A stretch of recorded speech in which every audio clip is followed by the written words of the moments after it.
ఈ సినిమాలో చిరంజీవి గారు అద్భుతంగా నటించి అద్భుతంగా డ్యాన్సులు చేసి ఎనర్జీతో స్లిమ్గా ట్రిమ్గా హ్యాండ్సమ్గా చూసిన వాళ్ళందరూ చరణ్ బాబు తమ్ముడా అని ఒక కమెంట్స్ వస్తూ ఉన్నాయి. అంత హ్యాండ్సమ్గా ఉన్నారు ఆయన.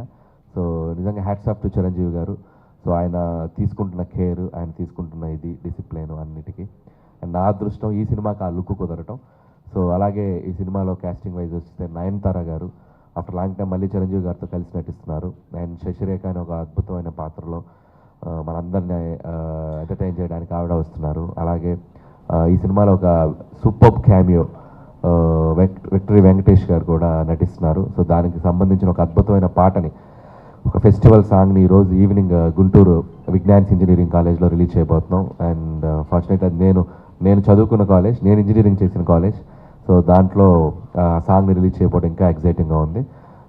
సో వెంకటేష్ గారు ఈ సినిమాలో మా కోసం వచ్చి యాక్ట్ చేస్తున్న ఆయనకి థ్యాంక్స్ చెప్తున్నాను. అలాగే మెగాస్టార్ చిరంజీవి గారు, విక్టరీ వెంకటేష్ గారు ఒక కాంబినేషన్ ఏదైతే ఉందో తెలుగు ప్రేక్షకులందరూ, అంటే మనకు ఒక ఇండస్ట్రీ అనగానే ఒక ఎన్టీఆర్ గారు, ఏఎన్ఆర్ గారు, ఏఎన్ఆర్ గారు, కృష్ణ గారు, శోభన్ బాబు గారు, ఇలా ఒక 4 పిల్లర్స్ ఎలాగో చిరంజీవి గారు, బాలకృష్ణ గారు, నాగార్జున గారు, వెంకటేష్ గారు, నలుగురు ఒక 4 పిల్లర్స్.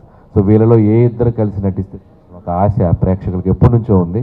సో నా అదృష్టం, నాకు ఒక అవకాశం దొరికింది. అండ్ చిరంజీవి గారు, వెంకటేష్ గారు కలిసి ఈ సినిమాలో ఒక ఫ్రేమ్లో అద్భుతమైన అల్లరి చేశారు, అద్భుతమైన డ్యాన్సులు చేశారు, అద్భుతమైన ఫైట్స్ చేశారు.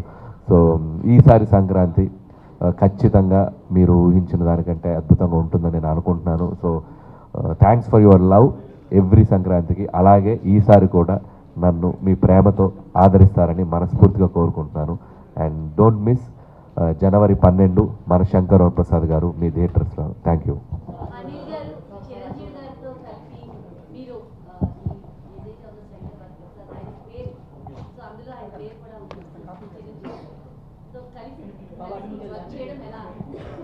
సో ఈ సినిమా ఫస్ట్ టైటిల్ అనుకున్నప్పుడు నేను చిరంజీవి గారు మేము అనుకున్నది ఏంటంటే, సార్ ఒక వెరీ కామన్ టైటిల్ పెడదాం, ఎందుకంటే ఆడియన్స్ బాగా ఈజీగా కనెక్ట్ అయ్యే టైటిల్, వాళ్ళ మధ్యలో ఉండే టైటిల్, వాళ్ళ మధ్యలో ఉండే ఒక పేరు లాగా ఉంటే బాగుంటుంది.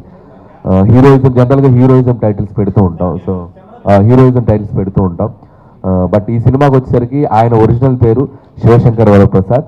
సో ఆ పేరునే తీసుకొని సినిమాలు పెట్టడం జరిగింది. అండ్ కరెక్ట్ కూడా బాగుంటుందని, అది కూడా మనం ఓన్ చేసుకున్నట్టు, మన అనిల్, మన సాహు, మన సుశిప్త గారు ఇలా అన్నట్టు మన శంకర్ ప్రసాద్ గారు ఇలా కలోక్యల్గా పెడితే బాగుంటుందని పెట్టాం. దానికి కూడా మంచి రెస్పాన్స్ వచ్చింది. ఈరోజు ఆడియన్స్ కూడా ఇది మన ఫిలిం అనే ఒక ఓన్ చేసుకునే విధంగా కూడా టైటిల్ ఉండటం హ్యాపీగా అనిపిస్తుంది.